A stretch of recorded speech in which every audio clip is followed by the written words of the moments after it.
எடப்பாடி பழனிசாமிய எங்க பக்கம் கொண்டு வர்றதுக்கு நிறைய செக்கு வச்சிருக்கிறோம், எப்படியும் எடப்பாடி எங்க பக்கம் தான் வருவேன்னு சொல்றாங்க. என்ன மாதிரி செக்? யார் சொன்னாத? யார் சொன்னான்னு சொல்லுங்க. யாரோ சொல்றதுக்குலாம் பாரதிய ஜனதா கட்சியில உள்ளவங்க தான். அவங்ககிட்ட போய் கேளுங்க. ஒருத்தவங்களோட கருத்துக்கு நான் பதில் சொல்லிக்கிட்டே இருக்க முடியாது. அதான். தமிழ்நாட்டில் பாஜக ஆட்சி அமைந்தால் என்ன நடக்கும்? நல்லது நடக்கும்.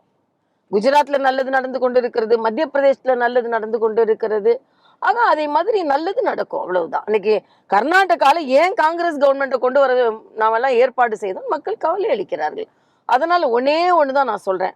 இன்னைக்கு இந்தியா முழுவதும் நல்லாட்சி நடந்து கொண்டிருக்கிறது, மக்கள் நன்றாக வாழ்ந்து கொண்டிருக்கிறார்கள்.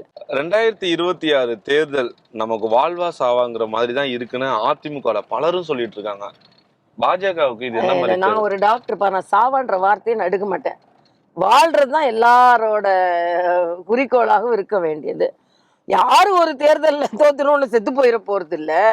தோத்து போவர்களெல்லாம் செத்து போனால் யாருதான் உயிரோட இருக்கிறது. அதனால வாழ்வா சாவான்லாம் இல்ல, மக்களுக்கு வாழ்வளிக்க வேண்டும்.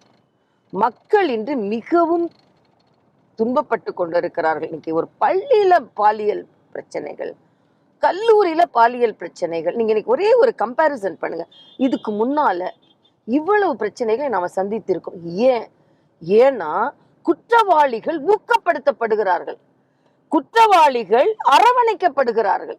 குற்றம் செய்பவர்கள், நான் திமுக கொடியை போட்டுட்டு போனா என்னை யாரும் கேட்க மாட்டாங்க, தோல்லையும் கேட்க மாட்டாங்க, போலீஸும் கேட்க மாட்டாங்கன்ற அளவுக்கு தைரியம் குற்றவாளிகளுக்கு வருகிறது என்றால் என்ன? அப்ப இவர்கள் ஆட்சி அப்புறப்படுத்தப்பட வேண்டும். அதுக்கு என்ன வியூகம் எல்லாம் அமைக்கிறோமோ அதை அமைக்கணும், அவ்வளவுதான். என்ன பொறுத்த மட்டும் திராவிட முன்னேற்ற கழகம் தோற்கடிக்கப்பட வேண்டிய ஒரு கூட்டணி, இந்தி கூட்டணி தமிழ்நாட்டுல தோற்கடிக்கப்பட வேண்டியது. அதற்கு என்னென்ன வியூகங்கள் கட்சிகள் கொண்டு வர வேண்டுமோ அதை கொண்டு வர வேண்டும். நான் அடிக்கடி ஒன்று சொல்லுவேன், எல்லோரும் உறுதியாக இருக்க போகிறீர்களா, இல்லை என்றால் உதிரியாக இருக்க போகிறீர்களா? உதிரியாக இருந்தால் மறுபடியும் அந்த உதிரி இடைப்பட்டத்துல 2024 மக்களின் ஆதரவு இல்லை என்றால் கூட வேறு வழி இல்லாமல் 40 அவங்க வந்த மாதிரி வருவதற்கு வாய்ப்பை கொடுத்து விடக்கூடாது என்பதில் அனைத்து கட்சியும் உறுதியாக இருக்க வேண்டும், உறுதுணையாக இருக்க வேண்டும். எந்த கருத்து?